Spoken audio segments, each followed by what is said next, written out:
All students enter the classroom with an ethnic and racial identity, whether consciously or unconsciously. To a learner whose home culture differs from the one dominant in many classrooms, unspoken expectations of classroom interaction and communication may seem confusing, alienating, or unfair. If we remain unaware of such possible cultural influences, they can cause misunderstandings in the classroom. To avoid these misunderstandings, teachers should use culturally relevant teaching. Try grouping people in pairs. Or try mixing people in groups of 4 or 5. Provides a range of ways to learn material to accommodate a range of learning styles.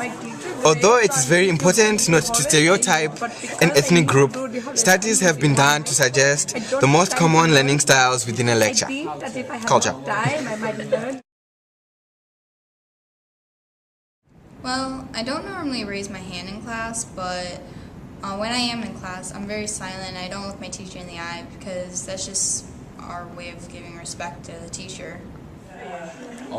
I really work well in structured, quiet learning environments where there are lots of goals and social support. I also really like when teacher approves of me. Okay? Thank you very much. I am a visual learner rather than verbal. I prefer energetic involvement in several activities simultaneously rather than routine step-by-step learning. I respond better to open-ended questions with more than one answer. How? My name walk with squatting dog. I seem to have more global visual style of learning. I am Navajo and come from Big Sky. I prefer hearing stories all the way through before discussing, like Grandma Wampum used to say. I also like to learn privately through trial and error, rather than having my mistakes shown publicly to whole tribe. However, you must remember that although this information was obtained through a study, it is still dangerous to stereotype learning styles based on culture.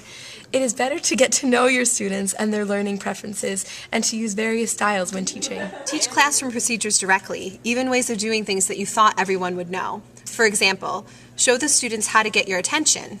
Tell students how to interrupt you if they need help. Show students which materials they can take and which ones require your permission. And demonstrate acceptable ways to disagree or challenge another student's position. Learn the meaning of the different behaviors of your students. Emphasize meaning in teaching. Use examples to relate concepts to everyday experiences. Now Kelly, this is a very simple concept. Resurrection. She's dead, now she's alive. Hey, Kevin! Get to know the customs, traditions, and values of your students. If you follow these steps, it will help to make sure all of your students are learning despite their cultural differences.